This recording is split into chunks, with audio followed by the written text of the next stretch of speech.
Everyone good morning. ये 3152 और set number 2 है। इससे लोग कह रहे थे कि थोड़ा सा हार्ड है but it seems easy. Really it's easy, not that too difficult. ये उतना ज़्यादा डिफिकल्ट नहीं है। ठीक है, चलो पहला क्वेश्चन हम देखते हैं कि हमें state the common characteristics of the following elements. कुछ एलिमेंट्स दिए हैं, boron, silicon, germanium and arsenic.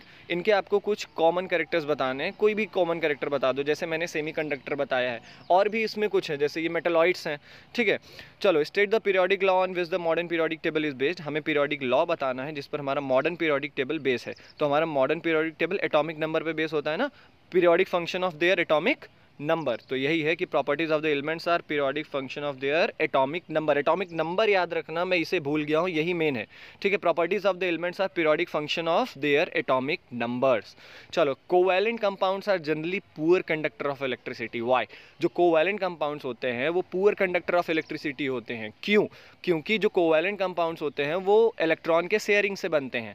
ठीक है, और इलेक्ट्रॉन के शेयरिंग की वजह से उनके इलेक्ट्रॉन्स खत्म हो जाते हैं, जिन्हें इलेक्ट्रिसिटी कंडक्ट करने के लिए इलेक्ट्रॉन्स नहीं बचते हैं। ठीक है, तो यही कारण है कि because they have no free electrons to conduct electricity. चलो, थर्ड वाला क्वेश्चन हमारा काफ़ी आसान था। इसमें पहला क्वेश्चन पूछा था कि TSH का फुल फॉर्म बताना है। तो TSH का फुल फॉर्म ऊपर ही दिया गया था, थायराइड स्टिमुलेटिंग हार्मोन। दूसरा क्वेश्चन पूछा है state the main function of TSH। आपको TSH का मेन फंक्शन बताना था। ऊपर लिखा है TSH stimulates thyroid gland to produce thyroxine. यही उसका फंक्शन होता है कि वो थायरॉक्सिन प्रोड्यूस करता है थायराइड ग्लैंड को स्टिमुलेट करके।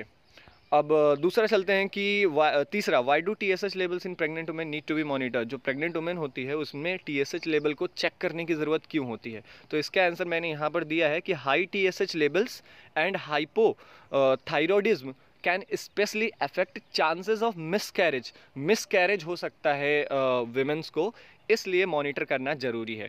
चौथा वाला क्वेश्चन क्या है कि pregnant women has TSH level of 8.95 MU पर litre, what care is needed for her. उसको क्या ज़रूरत है अगर उसका 8.95 MUL TSH लेवल हो गया है तो यहाँ पर आंसर इसका दिया हुआ था कि proper medication in consultation with a doctor is required.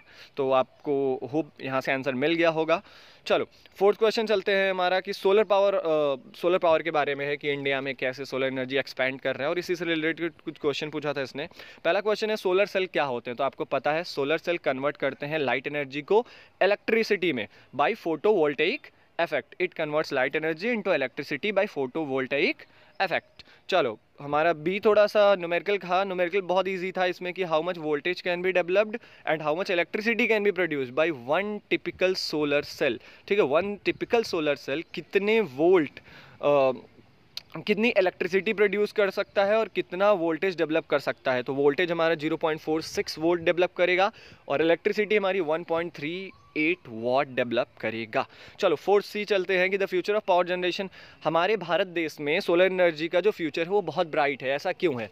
क्योंकि इसका आंसर यहाँ पर मैंने देने की कोशिश की है कि हाँ, India has the lowest capital cost per megawatt to install solar power plants. मतलब इसकी कॉस्ट कम है। और दूसरा हमारा क्या है कि हमारा जो कंट्री है वो लगभग 300 दिन, 360 में से 290 से 300 दिन तक सोलर जो सनलाइट है वो रिसीव करता है, और यही कारण है कि हमारे यहाँ सोलर एनर्जी का जो फ्यूचर है वो बहुत ब्राइट है। चलो, हमारे list 2 advantages of solar cell. Solar cell के आपको 2 एडवांटेजेस बताने हैं। तो पहली बात, तो जो सोलर सेल्स होता है वो पोल्यूशन फ्री होता है, किसी भी प्रकार का कोई भी क्षति नहीं पहुंचाता है हमारे इन्वायरमेंट को। रिन्यूएबल रिसोर्स भी होता है ये। तो ये हमारे 2 एडवांटेजेस हो गए।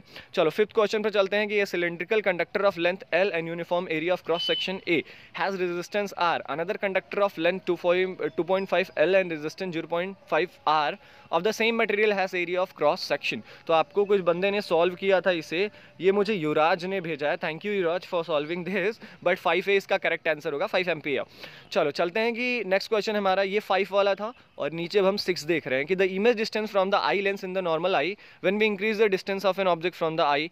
क्या हो रहेगा? वो इंक्रीज होगा, डिक्रीज होगा, अनचेंज होगा, कि depends on the size of the eye ball. तो आपको बता दूं, आपका जो इमेज होता है वो रेटिना पे फॉर्म होता है, और जिससे क्या होता है, डिस्टेंस अगर इधर उधर करेंगे तो वो ऑटोमेटिकली एडजस्ट कर लेता है। तो remains unchanged will be the correct answer of this. चलो, हमारा नेक्स्ट क्वेश्चन होगा कि the values of MA and UA are. Value क्या होगी MA एंड UA की? तो वैल्यू आपको, ये फैक्चुअल है, आपको याद करना पड़ेगा। 10⁻³ एंड 10⁻⁶A रिस्पेक्टिवली। चलो, the rainy village of Garhwal, जो गढ़वाल का जो गांव है वो किस लिए फेमस है? चिपको मूवमेंट के लिए फेमस है, इतना तो आपको पता ही होगा। 9th क्वेश्चन हमारा क्या है कि consider the following criticism that are generally address when a new project is launch. कहीं भी अगर न्यू प्रोजेक्ट लॉन्च होता है तो कौन कौन से प्रकार की क्रिटिसिज्म झेलनी पड़ती है सरकार को? तो पहला अब अगर आप पढ़ेंगे और तीसरा पढ़ेंगे तो आपको लग जाएगा हाँ ये तो बहुत सिंपल था यार। पहला क्या था कि displacement of peasants and local tribals को वहाँ से हटाना पड़ता है उस जगह से, ठीक है। और तीसरा क्या था कि डिफॉरेस्टेशन करना पड़ता है। तो यही दो जनरली हैं, मतलब सी हमारा करेक्ट आंसर होगा। अब नीचे है कि स्विचिंग ऑफ अननेसेसरी लाइट, जो हम अननेसेसरी लाइट्स हैं, जो बल्ब हैं, इन सबको अगर बंद करते हैं या हम अपनी जो टैप, लीकिंग टैप है, उसको रिपेयर करते हैं तो इससे हमारे जो 5 आर हैं उसमें से कौन सा आर रिप्रेजेंट होता है? तो मैं आपको बता दूं, ये हम रिड्यूस कर रहे हैं यूजेस को ना, तो रिसाइकिल और ये सब तो बाद में आएगा। ये हम इन चीज़ों को क्या कर रहे हैं, पहले रिड्यूस कर रहे हैं कि ज़्यादा वेस्टेज ना हो, ठीक है। तो रिड्यूस इसका करेक्ट ऑप्शन होगा। 10th, एन एलिमेंट एक्स, एक एलिमेंट है एक्स जिसका एटॉमिक नंबर है 12, ठीक है। वो एक कंपाउंड फॉर्म करता है एलिमेंट वाई से with atomic number 17। The formula of the compound formed is, इसका फार्मूला क्या होगा आपको मैं बता दूं, MgO2 होता है ना, तो मतलब XY2 इसका करेक्ट आंसर होगा। चलो नेक्स्ट पे चलते हैं हम, ये और करके था मैंने नहीं किया है इससे। 11th क्वेश्चन पर चलते हैं कि strong heating ferrous sulphate leads to the formation of a brown solid and 2 gases, this reaction can be categorised, इस रिएक्शन को हम क्या कहेंगे? तो इस रिएक्शन को हम डिकम्पोजिशन और रिडॉक्स रिएक्शन कहेंगे। 12वां क्वेश्चन चलते हैं, 10 millilitre of H2SO4 is mixed with 10 millilitre of MgOH2 of the same concentration. The resultant solution will give the following color. कौन सा कलर देगा? तो मैं आपको बता दूं, 10 मिलीलीटर ऑफ H2SO4 हमारा एसिड है और 10 मिलीलीटर ऑफ MgOH2 हमारा बेस है। तो जब 10 मिलीलीटर एसिड और 10 मिलीलीटर बेस को हम रिएक्ट कराएंगे तो न्यूट्रल होगा, और न्यूट्रल का कलर क्या होता है? ग्रीन होता है। तो ग्रीन हमारा will be the correct answer. अब चलते हैं असर्शन रीजन टाइप क्वेश्चन। आपको पता है, मैंने पिछले भी साइड में बताया था इसमें करना क्या होता है। इसमें 4 ऑप्शन दिए हैं, कौन सा सही है, कौन सा असर्शन सही है, कौन सा रीज़न सही है, यही आपको पढ़कर देना था। तो मैं एक बार बता देता हूं आपको। वैसे करेक्ट आंसर तो दोनों का चौथा ही होगा, क्योंकि दोनों में असर्शन फॉल्स है और इसका रीज़न दोनों में ट्रू है। जैसे देख लो, हाई टेम्परेचर पर metal wire have a great chance of short circuiting, नहीं ऐसा कुछ नहीं होता। चलो रीज़न देख लेते हैं कि both resistance and resistivity of a material vary with the temperature, ये रीज़न जो है वो पर्टिकुलरली अलोन सही है, असर्शन इसका सही नहीं है। चलो हम 14वें का असर्शन देख लेते हैं कि carbon has a strong tendency to either lose और gain electrons to attain noble gas configuration. तो मैं आपको बता दूं, जो हमारा कार्बन होता है वो लूज नहीं करता है इलेक्ट्रॉन्स को, क्योंकि वो कोवैलेंट बॉन्ड बनाता है। तो असर्शन हमारा गलत है और रीजन फिर से सही है, तो 4th will be the correct answer. Hope आपको इसने हेल्प किया होगा।